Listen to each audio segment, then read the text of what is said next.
One of these countries spends more on its military every 10 days than the other spends all year. And yet, in 2026, this rivalry is still one of the most dangerous standoffs on the planet. On paper, it looks like a total mismatch. In practice, not so fast. Iran doesn't need to beat the US in a straight fight. It just needs to make a fight expensive enough that nobody wants one. So how does a regional power with a fraction of the budget still keep the world's biggest military on edge? Let's break it down category by category, and by the end, you'll know exactly where the real danger is hiding. Section 1. The money. Let's start with the boring number that actually explains everything else. The budget. The US spends somewhere around $900 billion a year on defense. Iran spends somewhere between 15 and 30 billion, depending on who's counting and how you count the parts they don't officially admit to. That's not a gap. That's a different universe. In theory, that should end the conversation right there. More money means better jets, better ships, better everything. In practice, money buys quality, not guaranteed outcomes. You can't out-budget geography,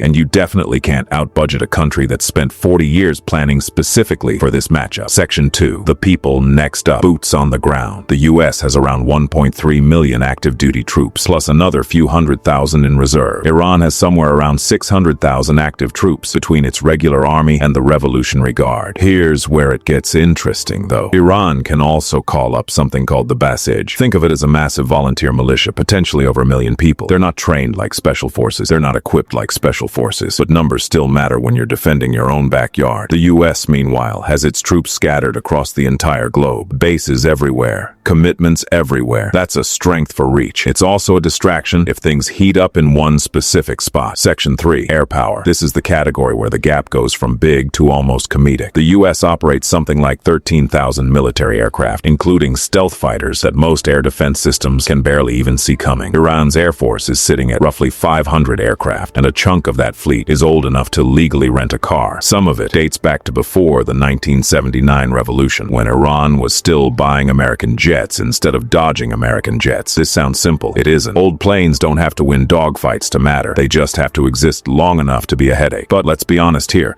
If this were only about the skies, this comparison would already be over. Section 4. Naval power. The US Navy has 11 aircraft carriers. Iran has 0. The US has 81 destroyers. Iran has 0 of those too. You know the type of stat that just ends arguments. That's this one. But Iran doesn't need carriers because Iran isn't trying to project power across oceans. It's trying to control one very specific, very narrow stretch of water called the Strait of Hormuz. A huge chunk of the world's oil passes through there. Iran has fast attack boats, mines, and quiet diesel submarines that are genuinely hard to detect in shallow water. Translation: Iran's navy isn't built to win a naval battle. It's built to make shipping companies panic. And honestly, that might be more useful. Section 5. Tanks and ground weapons. On paper, the US wins this one too. Roughly 4,600 tanks compared to Iran's 1,700. Way more armored vehicles overall. Here's the twist nobody expects. Iran actually has more towed artillery and more mobile rocket launchers than the US does. That's not because Iran is winning the arms race. It's because Iran built its entire land strategy around defense, not offense. Dig in, spread out rocket systems everywhere, and make any invading force pay for every mile. In theory, more tanks wins wars. In practice, tanks are a lot less scary when they're rolling through mountains built for ambushes. Section 6. The missiles and the wild card. This is the section that actually matters most, so pay attention. Iran has the largest ballistic missile arsenal in the entire Middle East. We're talking upwards of 3,000 missiles. Are they as precise as America's technology? No.